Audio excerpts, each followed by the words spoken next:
If your car breaks down tomorrow, or you lose your job next month, or you get a medical bill you didn't see coming, do you have the cash to cover it without touching a credit card? Most Americans don't. Over half of adults in this country can't cover a $1,000 emergency without borrowing money. Not because they're bad with money, but because nobody ever showed them a real plan. In the next 10 minutes, I'm going to show you exactly how to build a real emergency fund in 90 days, even if you're living paycheck to paycheck right now. No trust fund, no six-figure salary, just a system. Let's get into it. Why you need this. An emergency fund isn't about being rich. It's about being unshakable. It's the difference between a broken car being an inconvenience or a financial disaster that puts you into debt for 2 years. Here's the truth. Emergencies aren't if, they're when. Your fridge will break. Your job could get cut. Your dog might need surgery. The question isn't whether life will throw something at you. It's whether you'll have to go into debt to survive it. An emergency fund breaks that cycle. It's not an investment. It's not meant to grow. Its only job is to sit there, boring and safe, waiting for the day you need it. And here's the part most people get wrong. They think they need $10,000 saved before it counts. That's not true. We're going to build this in stages, starting small, so it actually works with your real income.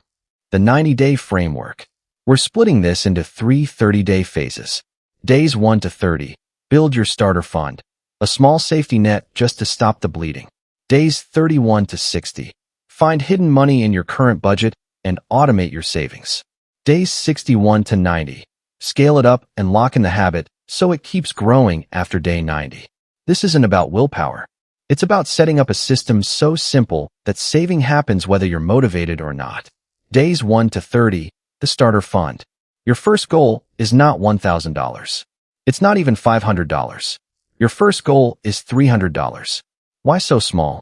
Because most financial emergencies under $300, a flat tire, a vet visit, a broken phone screen, are the ones that push people into credit card debt simply because they had zero buffer. $300 stops that. Here's how to get there in 30 days. Step 1. Open a separate savings account. Not your checking account. A completely separate account you don't see every day, ideally one that doesn't come with a debit card.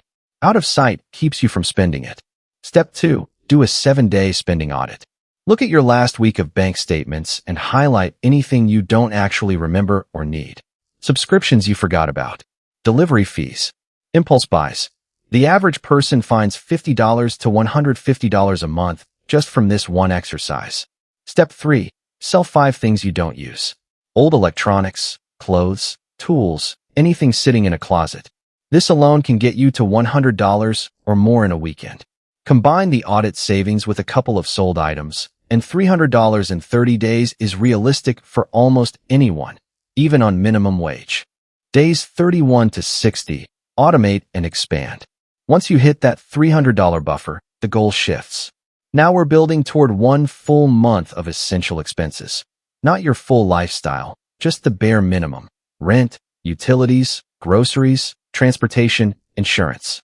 For most people, that number is somewhere between $1,200 and $2,000. We're not trying to hit that by day 60.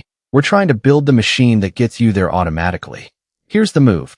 Set up an automatic transfer the day after payday. Not at the end of the month, right after you get paid, before you have a chance to spend it. Even $20 or $30 per paycheck. Next, use the 50/30/20 approach loosely. 50% needs, 30% wants, 20% savings, and debt. If 20% feels impossible right now, start at 5%. The amount matters less than the automation. A small amount that happens every single paycheck beats a big amount you plan to do manually and never actually do. Also, this is important. Any extra income during this window goes straight to the fund. Tax refund, birthday money, overtime pay, a side gig payment. Extra money doesn't go to extra spending right now. It goes to the fund. By day 60, most people following this system have somewhere between $600 and $1,000 saved, sometimes more. Days 61 to 90, lock it in.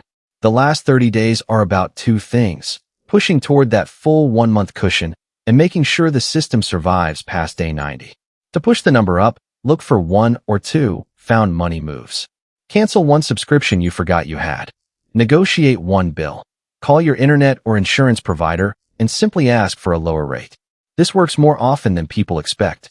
Pick up one extra shift or a small freelance task this month and send 100% of it straight to your fund. To lock in the habit, do this. Treat your emergency fund transfer exactly like a bill. Not optional, not whatever's left over. It gets paid first, the same day your paycheck lands.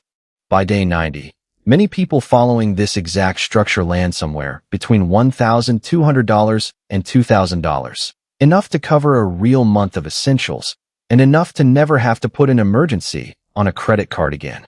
And once you hit that number, you don't stop, you just slow down. Now you're topping off, not scrambling. What to do if something goes wrong? Some months you'll miss a transfer. Some months an emergency will actually happen and you'll have to dip into the fund early, and that's fine. That's literally what it's for.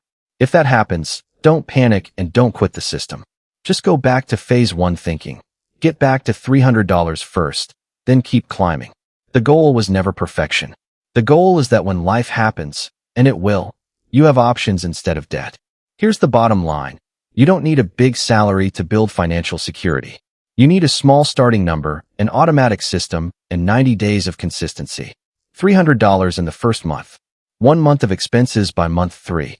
That's it. That's the whole plan. If this helped, the best next step is simple. Open that separate savings account today, right now, before you close this video. Not tomorrow. Today. And if you want the next step after this, how to actually invest once your emergency fund is done, that's coming in the next video. Subscribe so you don't miss it. You've got this. 90 days from now, you could be the person who doesn't panic when life throws something unexpected at you.